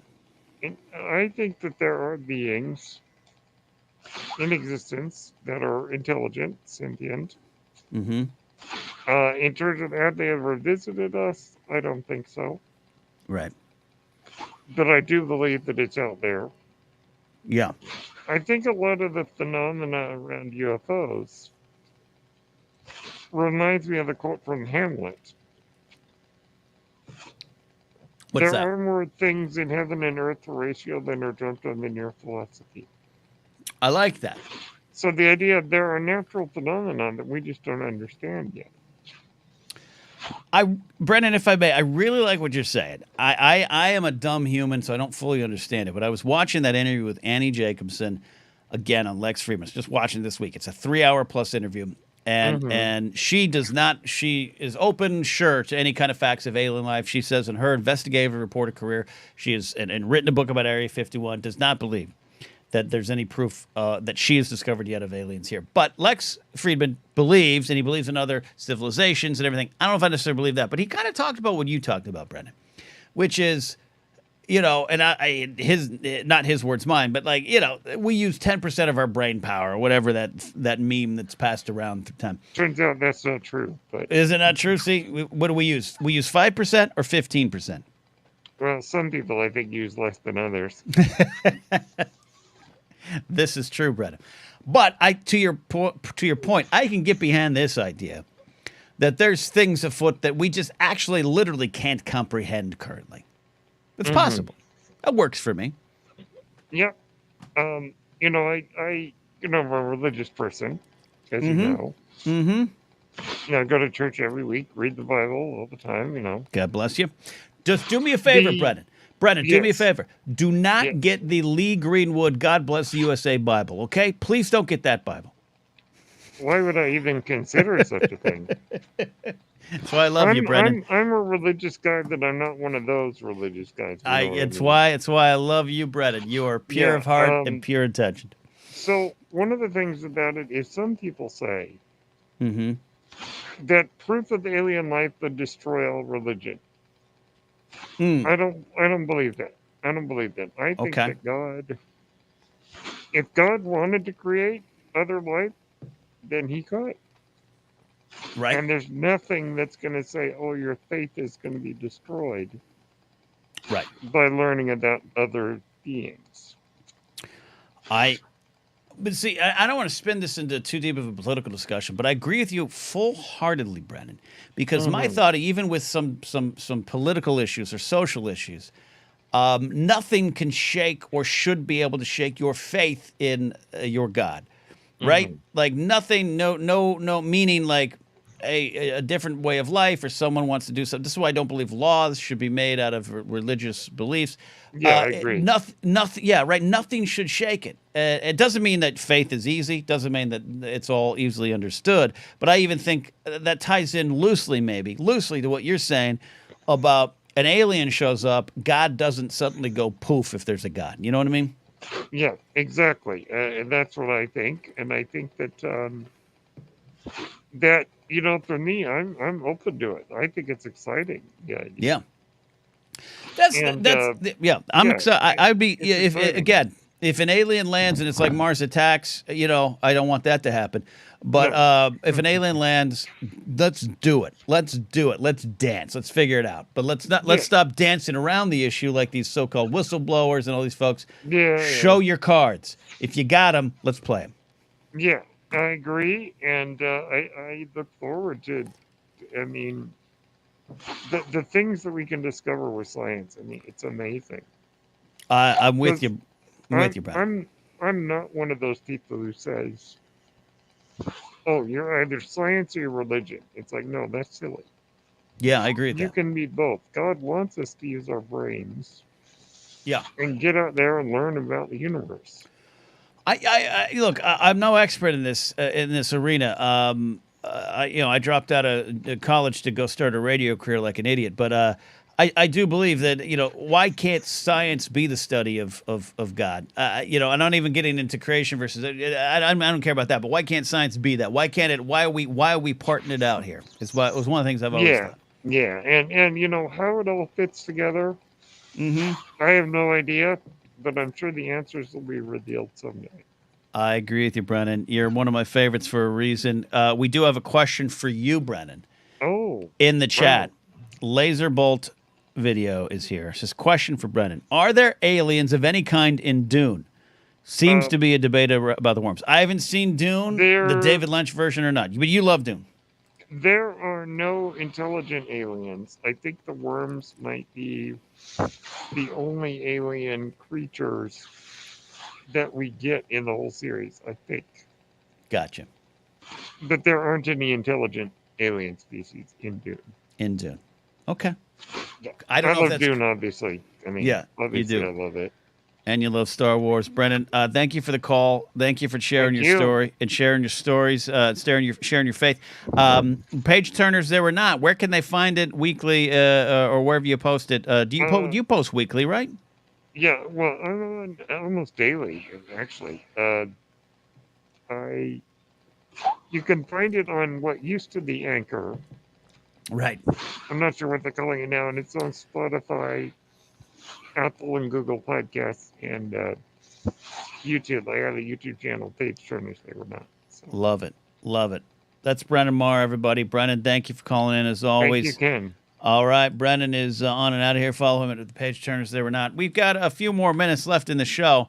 Do you have a UFO story? I'm sure we'll come back to this. Are you a channel member, a Patreon supporter? Does this sound like a pledge drive? That's because it is. And I want you all to call in if you got the link in those two spots. You can get in here on StreamYard. I do recommend on StreamYard if you're using desktop, that's probably better. I won't take your camera, just your audio, but it's best on things like Google Chrome. I think some of those web browsers, like NetZero, it doesn't work. Had a lot of fun hanging out with all of you here tonight. We're going to do this again and again. Next week, though, and we're not done with the show here yet. I want some folks to call in. That next week, I will be in Boston. Boston, you're my home. My first time in Boston. Mark Ellis and I, we got a pre-dawn flight from the Burbank Airport, the greatest airport in the world. We got a pre-dawn flight that I think I'm going to walk to the airport. And then we fly into Boston. We go straight to Laugh Boston on April 3rd for a show with Justine Marino. She'll be headlining. I'll be hosting that show. Mark will be featuring. And then on April 6th, and I know it's WrestleMania weekend. And I know WrestleMania is now a two-night show. But on Saturday night, April 6th at the Rockwell, Mark Ellis will be headlining. I will be featuring. It's going to be a fun time. My first trip in to Boston. And I don't know what to expect. I love New York. I love Washington, D.C. I love the East Coast, and I don't go there often, obviously, but I'm intrigued and somewhat intimidated by Boston. I don't know what to do. New York, I was intimidated by Boston or by New York early on my first trip. I'm over that. I love New York. I got it down. Boston, I don't know. And I don't want to upset any townies. I don't want to upset anyone. I don't want to make fun of their accents. And I think ever since I was a kid, I'm a bit of an accent mimic, and I don't mean it. And I'm not great at accents. I'm not some great voice actor or anything. But I tell the story. My family and I were in Yosemite doing a trip, and we were in the little Yosemite village. They have like a restaurant you go up and order at the counter, right? And it was a British guy working. And he takes my order with his accent, and I'm like 7 or 8 years old, and I start speaking in a British accent. I didn't even mean it. I just was like, oh, yeah, well, right. Oh, have some pizza. It was the worst accent in the world, even worse than what I did now, because I was 7. But I wasn't trying to mock him. I just did it. My parents were embarrassed. They pulled me back. So I'm kind of worried that the moment I start landing in Boston, I'm going to be, doing Bill Burr bits. And I'm just afraid people are going to be upset at me. And I've got to work on this. Where do I go? For those who know Boston, where do I go? I want to know. Ranger Donald says, at least you don't have to drive around Boston. No. Is it infamous? Is it an infamous spot? That's curious to me. And then JMB says, have some chowder. See, I hate clam chowder. No chowder is going to go into my mouth. I don't think that's a giggity, but maybe. No chowder's going into my mouth. It's just not going to happen. So I don't know. I don't know what to do. We got some time. We got some downtime.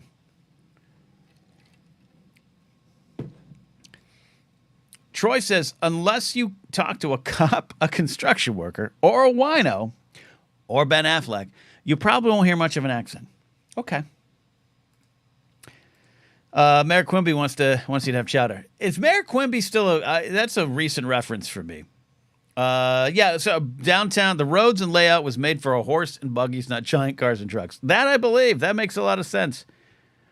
Laserbolt says, I used to live in Germany, and it's true. One day you'll find yourself thinking in the native tongue, and it just happens. So there you are. I'm not crazy. Let's get some calls here. I'll put a call out here right now. If you're a channel member or a Patreon supporter, you know how you can find the link. Get in here. I want to hear some alien stories. In the meantime, I am going to check on my fantasy baseball team. We are going good. Cody Bellinger with an RBI. Cody Bellinger on our team. We had him last year when no one wanted him. We drafted him for about $10. We held him this year. 1 for 3, the double and an RBI. That is good for us. And looking to see if there's any other late performance for us. That Cub Ranger game, the only game still going for our team right now. There you go. John Mariano says they have these duck boat tours that go on land and sea, and it's a fun time. I'm good with the tours. But you're going to go to Cheers Bar, right? Yeah, I do want to go to the Cheers Bar. I absolutely. Bonnie Burton is here. The great Bonnie Burton is here. No, Bonnie Burton, I'm going to email you the link right now. Bonnie, do you have a UFO story? Your email is probably in my records here. We were texting earlier today. Let me see if I can get Bonnie. Yep. Bonnie, is your email still the one at the grrl.com? I'm going to email that right now. And if Bonnie, you're going to get I want Bonnie Burton to call in. She's one of my favorite people. I don't see her nearly enough. She's got an alien story. Ricky Pick 55 is here. Had a blast listening to the Wangers pod. Cheers. Thank you. A lot of fun hanging out with the Wangers. Yeah, Bonnie, I just emailed you. For those who do not know Bonnie Burton, for a very long time, she held down the fort at Lucasfilm. She's a very talented writer, author, which are two different things, game creator, nerd. She's one of the great nerds of all time. So, Bonnie, I emailed you that link. Get set up. I'll bring in your audio, and we will hear an alien story from Bonnie Burton. Like I said, I've only had that one alien story. Not even alien story. The UAP, UFO, the thing I did not understand. I am fascinated by it. I do not think that what's going on and what is in front of Congress is all legit. And I do really agree that disinformation from the FBI, CIA, Russian, foreign adversaries, foreign states, disinformation has to be considered. And it's crazy to the links that some of the disinformation has been taken. That is the Dulce Base case, the Paul Benowitz case with Richard Doty, who then eventually said, oh, no, I also, some of the stuff is true. It's a fascinating tale. I think that's a lot of what's going on. But it doesn't mean that we don't have our own stories to share. Maddie Gunner's here. Now I'm going to go back to sleep, but me and PLD are going to be having serious words next Wednesday. I definitely started something. With Maddie Gunner and PLD. My thing is this. Maddie Gunner. I don't think any one of you in the UK know what the fuck to do with hot dogs. All right? I really don't think. Super chat coming in here right now from Laserbolt. Thank you. Great discussions as always, buddy. We're not solving the world's mysteries, but it's fun knocking some of the hard edges off. Keep up the good work. All right. Bonnie Burton is coming on the show here right now. So audio only, though, you know, one of these days I'll get Bonnie on the show proper. Welcome to the radio show, Bonnie. I have done as much as I can to tell the world how great you are. How you doing? Good. Can you hear me? I can hear you. Wonderful. Can you hear me in my dulcet tones? Yeah, I can hear you. Okay. I want to hear it. How many alien stories do you have? Okay, so I was in high school and college in Boulder, well, high school in Fort Collins, Colorado, and college in Boulder, Colorado. Okay. And this would have been a long time ago. So yes, this would have been in the okay. And I don't know if you know this, but NORAD is near there. Right. Right. So you have Cheyenne, a lot of Cheyenne. Yep. The Cheyenne Mountain Complex nearby. Yep. And so here's the thing. Whether it was UFO, whether it was Air Force, I don't know for sure. I didn't see aliens. I just saw a ship. Okay. And but it was one of those things before YouTube. So no real video. But I was writing for the school newspaper, and I was obsessed with it. And this is during X-Files time. Right. And I decided to deep dive Project Blue Book, and I found out that we had one of the people from Project Blue Book still working at the college. Oh wow! And I decided. So I decided I was going to interview him, but not tell him that I was interviewing him about Project Blue Book, but something else, like just a puff piece on him for the school newspaper. I'm trying to remember which one it was. I think it was, so it was Dr. Franklin Roach. Okay, I'm going to write that down. Okay. Yeah. I'm going to look this up later. He was part of that original team. Project Blue Book people, which, by the way, a lot of those were psychiatrists. Right. The whole point of Project Blue Book was not a serious look at UFO sightings. It was to condone them so that people would leave the military alone, asking too many questions. Right. Gotcha. So I interviewed him. Actually, you know what? I'll put a link to the interview. I think I have it in... This is you did this in high school or college? College. Little young press hat Bonnie Burton on the scene. Yeah. So if you go to grrl.com, that's grrl.com/UFO.html. I reprinted the article. It was an article I wrote for my college newspaper. It was hilarious because we shot a fake UFO photo on campus to go with the article. I was also working at the Boulder Daily Camera, which was the town's newspaper. And I had access to what they call a morgue, which is every newspaper has them, where you get to look up. And this is before the internet. It's before computers were really everywhere. Microfiche. Microfiche. So you go to Microfiche, and I would look up they had UFO stories because before Project Blue Book, journalists took them seriously. So you would see them in newspapers before everyone was like, "Oh, you're just crazy." So I did my research. So I did all this research, interviewed this guy about Project Blue. Like I asked him a bunch of dumb questions to get him warmed up, and then I started asking questions about Project Blue Book, and I could tell he was not happy with how this was going. Actually, who did I interview? No, it was a different guy. So it wasn't Roach. It was what's his name? Let me look it up. It was Blem. It was Dr. Blue. It's Blumen.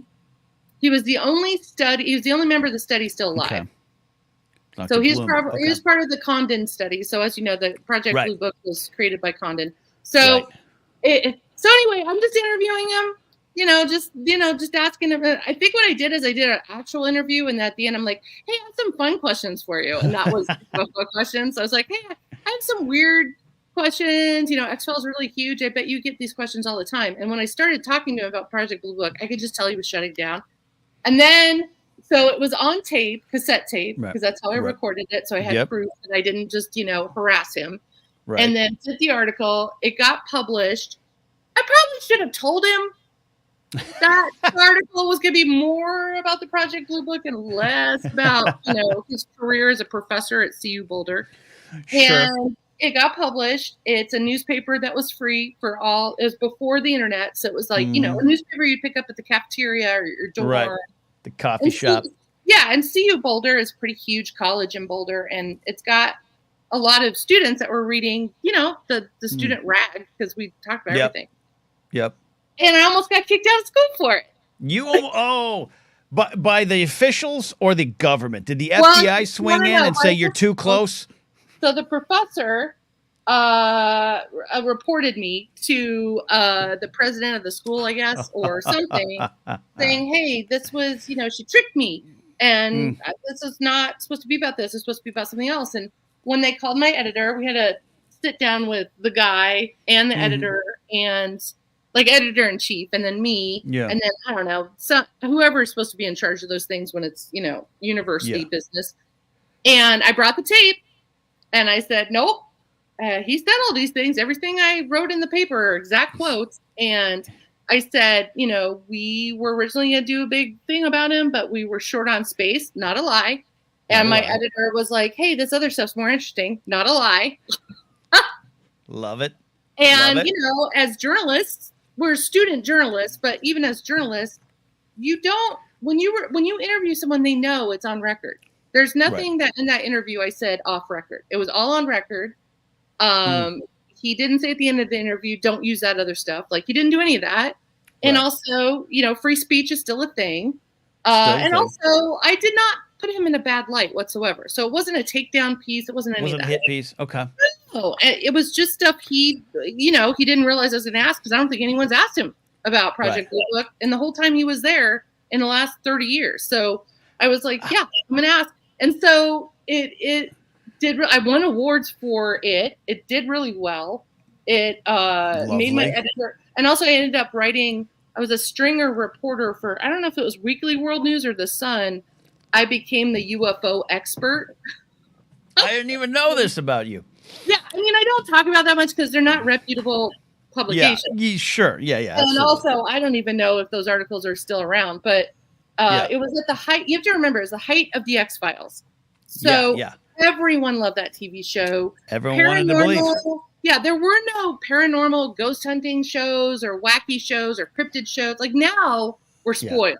But there was no like Expedition X. There was no ghost hunting. There was no creepy crawly cool shit. And now we have it all the time. We have whole channels dedicated to it. In fact, I think half of Discovery Channel is dedicated to it now. Yeah, we watch him a lot in this house. We're watching the new the Kristen Stewart executive produced ghost hunting show on Hulu. Living for the Dead. Good. That's good. Yeah, anytime you want to talk ghosts, I've got plenty of ghost hunting stuff. But yeah, so that was I do want to talk to you. I want to talk to you about that off air because Grace wants to ghost. Grace wants to ghost hunt. We want to get a ghost hunting show with her to cast. If I was a ghost, I not only would make contact with Grace, I would follow you home and become like it'd be a polyamorous ghost relationship. I'd allow it. If anyone can seduce a ghost like Beetlejuice style, I feel like. But yeah, no, it's you know me. I like talking about pretty much everything. But yeah, the alien thing. But I've never seen an alien up close. Okay. I did date someone. I went on a blind date once with someone who thought he was an alien, but it wasn't. Wait a minute. Okay. Yeah. In 20 seconds or less. What? Yeah. So I think it was when I was writing for Playboy. I think I was trying to go on weird dating sites to date people that weren't on Tinder or whatever. So I think it was the Flat Earther site that had a dating section, and I went on a date with a Flat Earther dude who, which was strange enough, by the way. But then he was like, "Well, I shouldn't be telling you this." Like he was like, I don't know if this was his strategy to get laid, but he was like, "I shouldn't tell you this, but I'm not human. I'm just visiting, and dating is just part of my schedule. Like it's part of his, I don't know, not what do you call agenda? Not agenda, but like his to-do list as an alien, for recon, for research. He's researching. He's probing. He's literally probing. How far is this research going? And then I was like, well, I kind of have an anti-alien policy. I only like to date humans. I don't even like to date metahumans or the undead. Even though I'm goth, I have a no vampire rule. So this is amazing. Yeah. So I was just like, you know what? This has been fun. But I don't think we'll do a second date. And he's like, I understand. I respect that. I'm like, great. That was the end of it. He's probably heard this before. I mean, I would have kicked myself if he really was an alien, and I missed an opportunity to leave this planet right before COVID. Yeah, you would have been. Yeah, you would have been like Trillian in Hitchhiker's Guide to the Galaxy. Like, hey, you want to see my spaceship? Yeah. Dating during Hitchhiker's Guide to the Galaxy doesn't go well either. Yeah, that's true. That's true. So, I mean, I don't want to get too fantastical here, but I mean, there's a good chance that but here's the thing: if he was a real alien and I could have left and then come back, that would have been awesome. But I don't know I don't know what the process is for dating someone that's from another planet. Jennifer Muro's in chat and says, "Love you, Bonnie." I think you and Jen should try to date aliens on Earth and report back. I love Jen. Well, here's another thing. Jen's like a rock star. So if an alien managed to get in a relationship with Jen, they would be like, honestly, that would hit the jackpot for them. So any aliens in the chat right now, Jen's amazing. On the phone. On the phone right now is Bonnie Burton. I'll let you go, Bonnie, soon, but I'm fascinated by this. More to go. By the way, I can't really say. I texted you earlier today what I was currently working. I'm not revealing the channel I'm working for right now. But my first assignment for them was to write a little bit more. I had to expand a script on the Denver airport. And the first person I ever talked to about the Denver airport was you at Jen Murrow's house. I am so obsessed with it still. So if you needed, we can talk over drinks. I can come to you. We can do a Zoom. But I'm obsessed with the Denver airport. I was there when it opened. I reported I was a reporter for Rocky Mountain News. I think I covered it because I was like, what fucking airport has gargoyles in the baggage claim? Like that was the thing. And then the murals alone. The murals, crazy. Leo Tagama's art. Like New World Order, like cryptid stuff. But by the way, they figured out so many people love the weirdness of it that right before COVID, they did a whole marketing plan of, hey, there might be aliens in the basement. You guys check it out. No, I had to write about that. I had to research the amount of free publicity was in like 1.9 million they got off the free marketing from leaning into it. Yeah, they doubled down on it. I thought it was genius, but also I'm obsessed with that. I'm obsessed with Lucifer, as you know, because the blue stallion basically fell on the sculptor and killed him, but he has red glowing eyes and he's blue, and everyone was like, oh, it's for the Broncos. I'm like, no, it's Lucifer.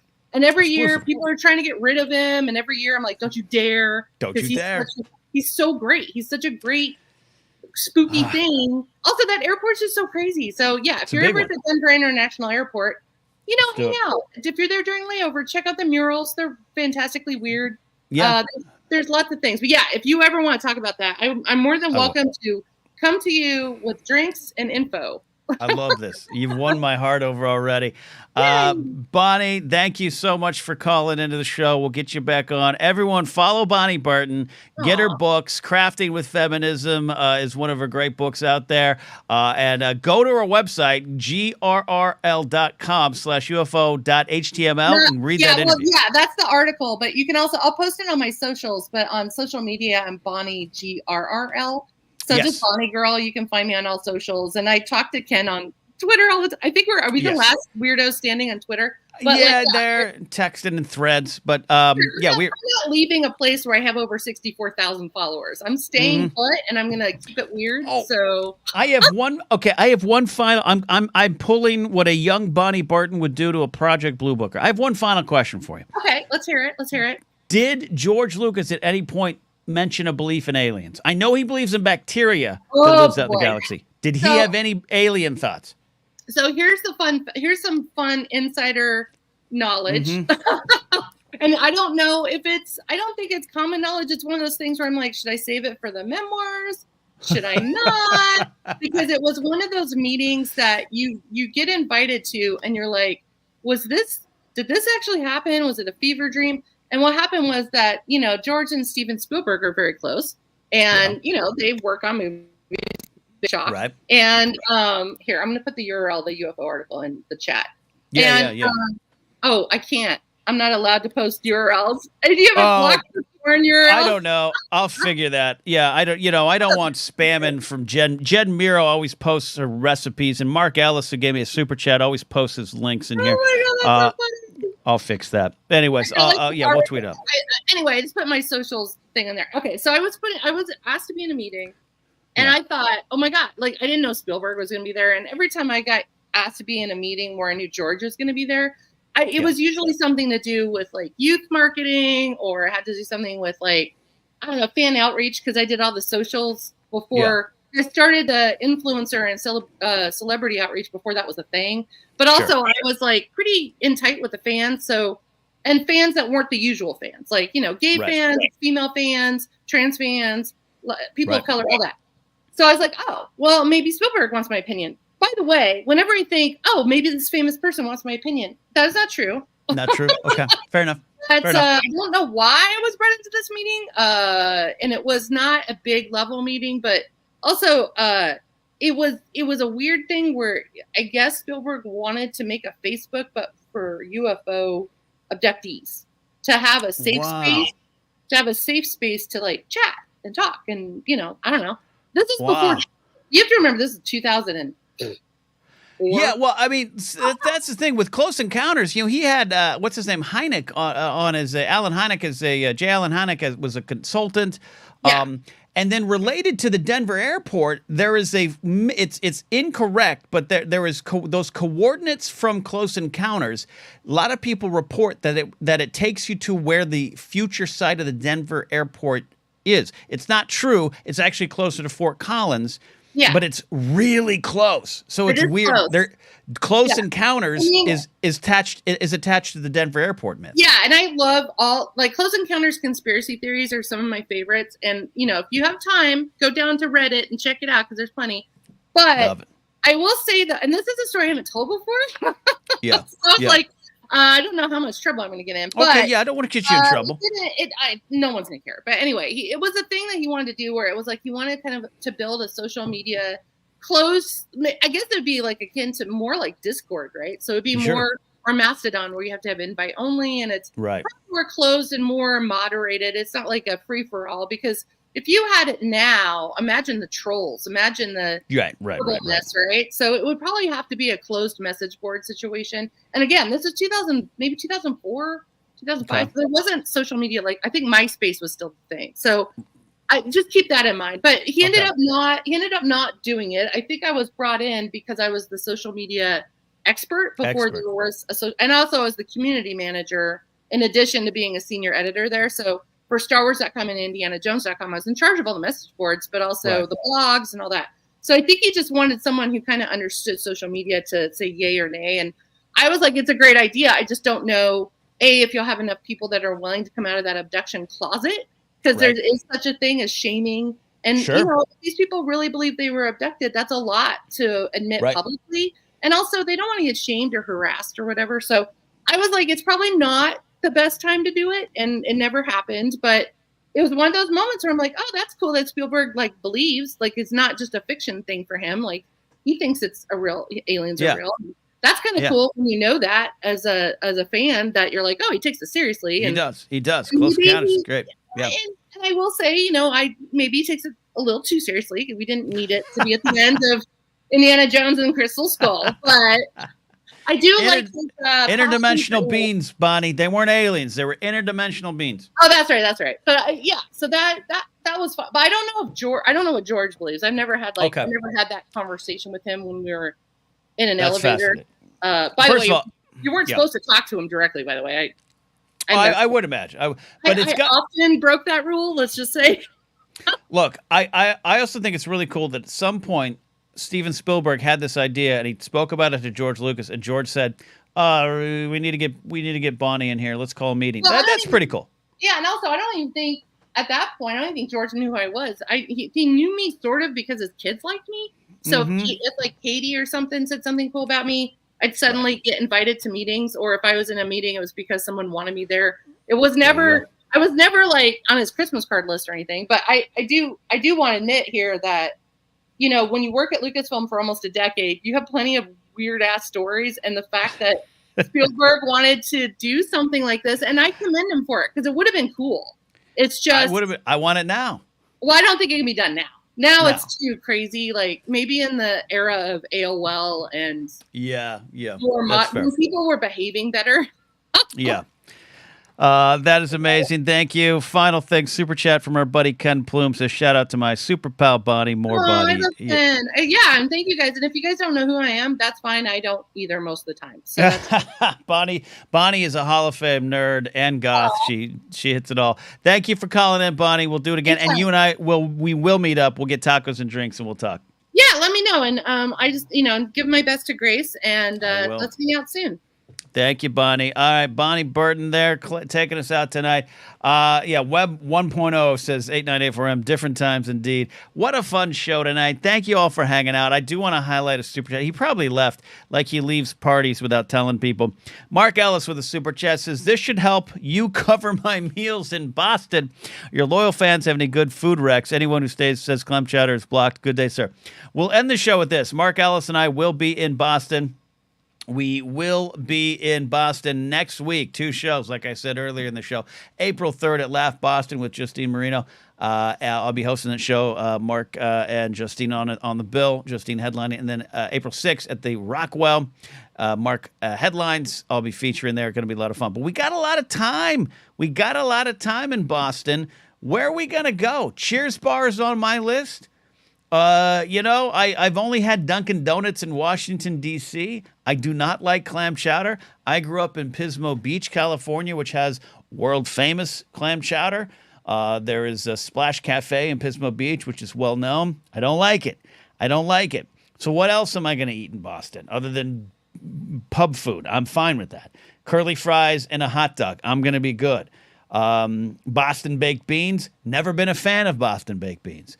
So as we start to wrap up the show, tell us where to eat in Boston. A lot of you on the East Coast. What are we going to do? Where are we going to go? We do this every week.